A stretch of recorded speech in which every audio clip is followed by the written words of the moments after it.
ಒಂದನೇ ತರಗತಿಯ ಪ್ರವೇಶಕ್ಕೆ 6 ವರ್ಷ ಆಗಿರಬೇಕು ಮಕ್ಕಳಿಗೆ ಅಂತ ಹೇಳಿ ಸರ್ಕಾರ ಮಾಡಿರುವಂತಹ ನಿಯಮ, ಶಿಕ್ಷಣ ಇಲಾಖೆ ಮಾಡಿರುವಂತಹ ನಿಯಮ ಪೋಷಕರ ಕಳವಳಕ್ಕೆ ಕಾರಣ ಆಗುತ್ತದೆ. ರಾಜ್ಯ ಸರ್ಕಾರದ ನೀತಿಯಿಂದ ಪೋಷಕರು ಕಂಗಾಲಾಗಿದ್ದಾರೆ. 2022ರಲ್ಲಿ ಅದಾಗ್ಲೇ ಪ್ರೀ ಕೆಜಿಗೆ ಆ ಮಕ್ಕಳು ಅಡ್ಮಿಷನ್ ಆಗಿದ್ರು. ಕೆಲ ಮಕ್ಕಳಿಗೆ ಇನ್ನೂ ಕೂಡ 6 ವರ್ಷ ತುಂಬಿಲ್ಲ. 1 ತಿಂಗಳು ಕಡಿಮೆ ಇದೆ, ಅಥವಾ 2 ದಿನ, 10 ದಿನ, 6 ವರ್ಷ ಆಗದ ಕಡಿಮೆ ಇದೆ. ಆ ಕಾರಣಕ್ಕಾಗಿ ಪ್ರವೇಶಾತಿಯೇ ಸಿಗ್ತಾ ಇಲ್ಲ. ಖಾಸಗಿ ಶಾಲೆಗೆ ಮಗು ಸೇರಿಸುವುದಾಗದೆ ಪೋಷಕರು ಪರದಾಟವನ್ನ ನಡೆಸುತ್ತಿದ್ದಾರೆ. ಲಕ್ಷ ಮಕ್ಕಳಿದ್ದು ಈ ವರ್ಷ ರಿಯಾಯಿತಿ ಕೊಡಿ ಅಂತ ಹೇಳಿ ಪೋಷಕರು ಆಗ್ರಹವನ್ನ ಮಾಡ್ತಿದ್ದಾರೆ. ರಾಜ್ಯ ಸರ್ಕಾರಕ್ಕೆ, ಶಿಕ್ಷಣ ಇಲಾಖೆಗೆ ಅಡ್ಮಿಷನ್ ಭಾಗ್ಯ ಕೊಡಿ ಅಂತ ಹೇಳಿ ಸಿಎಂಗೆ ಪೋಷಕರು ಮನವಿಯನ್ನ ಮಾಡ್ಕೊಳ್ತಿದ್ದಾರೆ. 2022ರಲ್ಲೇ ಮಕ್ಕಳನ್ನ ಪ್ರೀ ಕೆಜಿಗೆ ಹಾಕಿದ್ದಾರೆ ಪೋಷಕರು. ಈಗ 1ನೇ ಕ್ಲಾಸಿಗೆ ಅಡ್ಮಿಷನ್ ಆಗುವಂತಹ ಟೈಮ್. ಆದ್ರೆ ಈ ಟೈಮ್ನಲ್ಲಿ 6 ವರ್ಷ ಕಂಪ್ಲೀಟ್ ಆಗಿರ್ಬೇಕು. ಇದು ಸರ್ಕಾರ ಮಾಡಿರುವಂತಹ ರೂಲ್ಸ್. 6 ವರ್ಷ ಆದ್ಮೇಲೆನೆ 1ನೇ ಕ್ಲಾಸಿಗೆ ಅಡ್ಮಿಷನ್ ಮಾಡ್ಕೊಳ್ಬೇಕು. ಬಟ್ 2022ರಲ್ಲೇ ಪ್ರೀ ಕೆಜಿಗೆ, ಪ್ರೀ ಸ್ಕೂಲ್ಗೆ ಸೇರಿರುವಂತಹ ಮಕ್ಕಳಿಗೆ ಇನ್ನೂ ಕೂಡ ಕಂಪ್ಲೀಟ್ ಆಗಿಲ್ಲ 6 ವರ್ಷ. ಕೆಲವರಿಗೆ 2 ದಿನ ಗ್ಯಾಪ್ ಇದೆ, ಇನ್ ಕೆಲವರಿಗೆ 1 ವಾರ, ಇನ್ ಕೆಲವರಿಗೆ 1 ತಿಂಗಳು, ಇನ್ ಕೆಲವರಿಗೆ 2 ತಿಂಗಳು. 6 ವರ್ಷ ಕಂಪ್ಲೀಟ್ ಆಗಿಲ್ಲ ಅನ್ನುವಂಥ ಒಂದೇ ಒಂದು ಕಾರಣಕ್ಕೆ ಖಾಸಗಿ ಶಾಲೆಗಳಲ್ಲಿ ಸರ್ಕಾರದ ನಿಯಮದ ಕಾರಣದಿಂದ ಪ್ರವೇಶಾತಿಯನ್ನ ನಿರಾಕರಣೆ ಮಾಡಲಾಗ್ತಾ ಇದೆ. ಹಾಗಾಗಿ ಪೋಷಕರು ದಯವಿಟ್ಟು ಈ ಬಾರಿ ರಿಯಾಯಿತಿಯನ್ನ ಕೊಡಿ ಎನ್ನುವಂಥ ಮನವಿಯನ್ನ ಮಾಡಿಕೊಳ್ತಿದ್ದಾರೆ.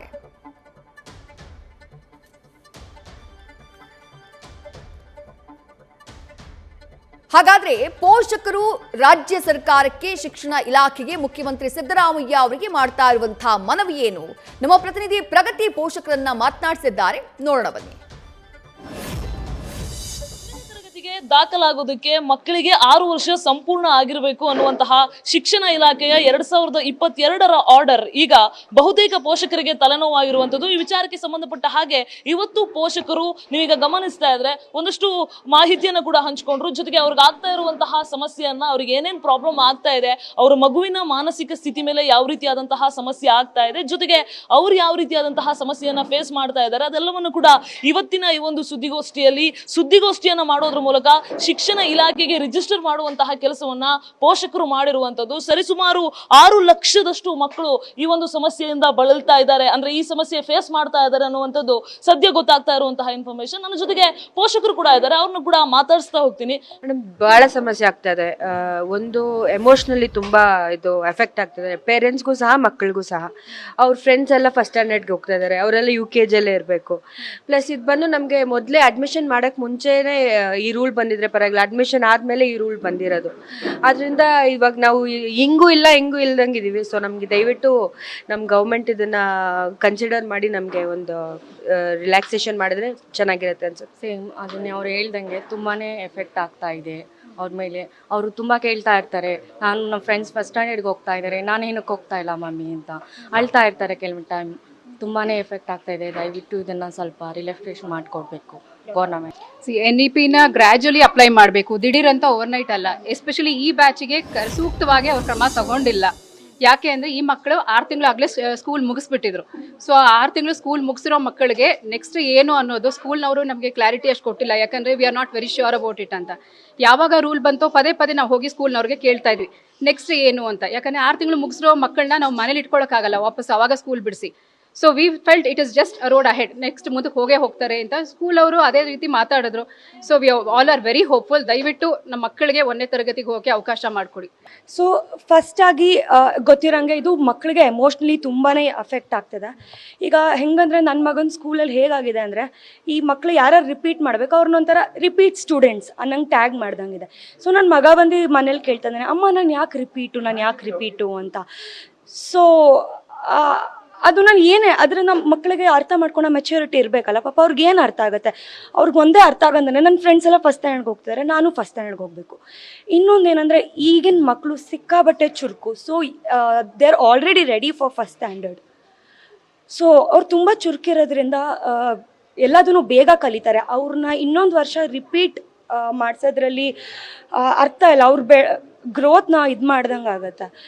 ಇನ್ನೊಂದು ಏನಂದರೆ, ನನಗೆ ಪರ್ಸ್ನಲಿ ಒಬ್ಳು ಹೆಣ್ಮಗ್ಳಾಗ ಅನ್ಸೋದು, ಇದನ್ನು ಅವ್ರು ಹೇಳ್ದಂಗೆ ಸ್ಲೋ ಆಗಿ ಇಂಪ್ಲಿಮೆಂಟ್ ಮಾಡಬೇಕು. ಈಗ ನನ್ನ ಮಗ ಹುಟ್ಟಿರೋ June 10th. ಸೊ ಅವ್ನು 10 ಡೇಸ್ ಚಿಕ್ಕವನು. ಜೂನ್ 10th ಅಲ್ಲ, ಈಗ ಇನ್ನೂ ಮಕ್ಕಳಿದ್ದಾರೆ, June 3rd, 1st, 2nd ಹುಟ್ಟಿದವರೆಲ್ಲ ಇದ್ದಾರೆ. ಹೆಂಗೆ ಪೇರೆಂಟ್ಸ್ ಅದನ್ನೇನು ಪ್ಲ್ಯಾನ್ ಮಾಡೋಕ್ಕಾಗತ್ತಾ? ಈಗ ಎಂಥ ಸ್ಟ್ರೆಸ್ ಇದೆ ಅಂದರೆ ಅಮ್ಮಂದ್ರ ಮೇಲೆ, ನಾವು ಹೆಂಗೆ ಕನ್ಸೀವ್ ಮಾಡುವಾಗ ಇದನ್ನು ಪ್ಲ್ಯಾನ್ ಮಾಡ್ಕೊಂಡು ಮಾಡೋಕ್ಕಾಗತ್ತಾ? ಬಿಕಾಸ್ ನಾನು ಎಷ್ಟೊಂದು ಜನ ನನ್ನ ಫ್ರೆಂಡ್ಸ್ ಹತ್ರ ಎಲ್ಲ ಮಾತಾಡಿದಾಗ ಹೆಂಗೆ ಹೇಳ್ತಾರೆ ಅಂದರೆ, ನೋ ಪ್ಲ್ಯಾನ್ ಮಾಡ್ಕೊಂಡು ಮಾಡ್ಬೇಕು, ಮತ್ತಿಲ್ಲಾಂದರೆ ಸ್ಕೂಲಿಗೆ ಕಷ್ಟ ಆಗುತ್ತೆ, ಇಲ್ಲಾಂದರೆ C-section ಮಾಡ್ಕೊಂಡ್ಬಿಡ್ಬೇಕು. It was not a healthy environment. So ಇದನ್ನು ಇಂಪ್ಲಿಮೆಂಟ್ ಮಾಡ್ಬೇಕಂದ್ರೆ ಸ್ಲೋ ಆಗಿ ಇಂಪ್ಲಿಮೆಂಟ್ ಮಾಡಬೇಕು. ಈಗ ಅಮ್ಮಂದ್ರಾಗಲಿ ಏನು ಮಾಡಬೇಕು ನಾವು? ಇವಾಗ ನಂದು ನಾರ್ಮಲ್ ಡೆಲಿವರಿ ಆಯಿತು, ಹೌ ಡು ವಿ ಹೆಂಗೆ? ಈಗ ನಾನು 10 days, ಈಗ ನನ್ನ ಮಗು 10ನೇ ಡೇಸ್ ಚಿಕ್ಕವನಂದ್ರೆ ನಾನು ಏನು ಮಾಡ್ಬೇಕು? ಈಗ ಇನ್ನು 10 days ಮುಂಚೆ ನಾನು C-section ಮಾಡಿಸ್ಕೋಬೇಕಿತ್ತು ಅಂತ ನಂಗೆ ಅನ್ಸುತ್ತೆ. ಈಗ ಶಿಕ್ಷಣ ಸಚಿವರಿಗೆ ಏನು ಹೇಳ್ತೀರಾ? ಅವ್ರ ಇದ್ರ ಬಗ್ಗೆ ಮಾತಾಡಲ್ಲ ಅಂತಿದ್ದಾರೆ. ಇಲ್ಲ, ಪ್ಲೀಸ್ ಕನ್ಸಿಡರ್ ಮಾಡಿ. ಬಿಕಾಸ್ ಇದು ಅಂದರೆ ಆ ಚಿಕ್ಕ ಮಕ್ಕಳು ಏನು ಮಾಡಿದ್ದಾರೆ ಪಾಪ, ಅವ್ರದ್ದೇನು ತಪ್ಪಿಲ್ಲ ಅಲ್ಲ. It's not fair and it's not worth. ಅದು ಅವ್ರ ಲೈಫ್ನ ಇಂಪ್ಯಾಕ್ಟ್ ಮಾಡುತ್ತೆ, ಅದು ವರ್ತ್ ಅಲ್ಲ ನಿಜವಾಗ್ಲೂ. ಪ್ಲೀಸ್ ಕನ್ಸಿಡರ್ ಮಾಡಿ. ಇದೊಂದು ಸಿನ್ಸಿಯರ್ ರಿಕ್ವೆಸ್ಟ್ ಎಲ್ಲ ಪೇರೆಂಟ್ಸ್ ಕಡೆಯಿಂದ. ಇಲ್ಲಿರುವಂತಹ ಪೋಷಕರು ಹೇಳ್ತಾ ಇರುವಂತಹ ಮಾತು ಅಂದ್ರೆ, ಮಕ್ಕಳನ್ನ ಅಡ್ಮಿಷನ್ ಮಾಡ್ಕೊಳ್ಳುವಂತಹ ಮುಂಚೆ ಸುತ್ತೋಲೆಯನ್ನ ಪಾಸ್ ಮಾಡಬೇಕಾಗಿತ್ತು. ಆದ್ರೆ ಮಕ್ಕಳನ್ನ ಅಡ್ಮಿಷನ್ ಆದ್ಮೇಲೆ ಶಿಕ್ಷಣ ಇಲಾಖೆ ಈ ಒಂದು ತೀರ್ಮಾನವನ್ನ ತೆಗೆದುಕೊಂಡಿರೋದು ಎಷ್ಟು ಸರಿ? ಇದ್ರ ಬಗ್ಗೆ ರಿಯಾಯಿತಿ ಕೊಡುವಂತ ಕೆಲಸವನ್ನ ಮಾಡಬೇಕು ಅಂತ ಪೋಷಕರು, ಲಕ್ಷಾಂತರ ಪೋಷಕರ ಪರವಾಗಿ ಇಲ್ಲಿರುವಂತಹವರು ನ್ಯೂಸ್ ಫಸ್ಟ್ ಮೂಲಕ ಶಿಕ್ಷಣ ಸಚಿವರಿಗೆ ಮನವಿ ಮಾಡ್ತಾ ಇದ್ದಾರೆ. ಶಿಕ್ಷಣ ಸಚಿವರು ಮೌನ ಮುರಿತಿಲ್ಲ. ಇದ್ರ ಬಗ್ಗೆ ಏನ್ ಹೇಳ್ತಾರೆ ಅಂತ ಕಾದು ನೋಡ್ಬೇಕಾಗಿದೆ. ಕ್ಯಾಮರಾಮನ್ ಶ್ಯಾಮ್ ಸುಂದರ್ ಜೊತೆ ಪ್ರಗತಿ ಶೆಟ್ಟಿ, ನ್ಯೂಸ್ ಫಸ್ಟ್, ಬೆಂಗಳೂರು.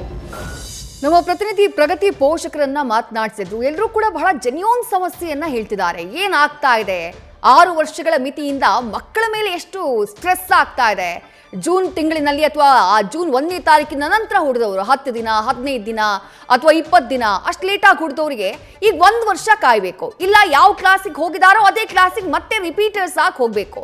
ಆ ಮಕ್ಕಳ ಮಾನಸಿಕ ಸ್ಥಿತಿ ಮೇಲೆ ಅದು ಪ್ರಭಾವ ಬೀರ್ತಾ ಇದೆ. ಆ ಮಕ್ಕಳಿಗೆ ಸ್ಟ್ರೆಸ್ ಆಗ್ತಾ ಇದೆ, ಅವರ ಭವಿಷ್ಯಕ್ಕೆ ಸ್ಟ್ರೆಸ್ ಆಗ್ತಾ ಇದೆ. ರೂಲ್ಸ್ ಮಾಡಿದಂತಹ ಸಂದರ್ಭದಲ್ಲಿ ಆಗಿನಿಂದಾನು ಶಾಲೆಯವ್ರಿಗೆ ಕೇಳಿದ್ರು ಉತ್ತರ ಕೊಡಲಿಲ್ಲ, ಶಿಕ್ಷಣ ಇಲಾಖೆಗೆ ಕೇಳಿದ್ರು ಉತ್ತರ ಕೊಡಲಿಲ್ಲ. ಈಗ ಅಡ್ಮಿಷನ್ ಮಾಡುವಂತಹ ಸಮಯ ಬಂದಿದೆ. ಮಕ್ಕಳನ್ನ ಸ್ಕೂಲ್ಗೆ 1 ತಿಂಗಳು 2 ತಿಂಗಳು ಕಡಿಮೆ ಇದ್ರೂ ಕೂಡ ಶಾಲೆಗೆ ಸೇರಿಸಿಕೊಳ್ತಾ ಇಲ್ಲ. ಅವರು 6 ವರ್ಷ ಆಗಲೇಬೇಕು ಅನ್ನುವಂಥ ರೂಲ್ಸ್ ಇರೋದ್ರಿಂದ ಅಟ್ಲೀಸ್ಟ್ ಈ ಬಾರಿ ಈ ಮಕ್ಕಳ ಕಷ್ಟ, ಪೋಷಕರ ಕಷ್ಟವನ್ನ ಅರ್ಥ ಮಾಡಿಕೊಂಡು ಸರ್ಕಾರ ರಿಯಾಯಿತಿಯನ್ನ ಕೊಡಬೇಕು ಅನ್ನುವಂಥ ಮನವಿಯನ್ನ ಪೋಷಕರು ಮಾಡ್ತಿದ್ದಾರೆ. ಬಟ್ ಶಿಕ್ಷಣ ಇಲಾಖೆ ಇದಕ್ಕೆ ಯಾವ ರೀತಿ ಸ್ಪಂದಿಸುತ್ತೆ ಅಂತ ಹೇಳಿ ಕಾದ್ ನೋಡಬೇಕು. ನ್ಯೂಸ್ ಫಸ್ಟ್, ನಿರ್ಭೀತಿಯಿಂದ ನಿಮ್ಮ ಪರವಾಗಿ.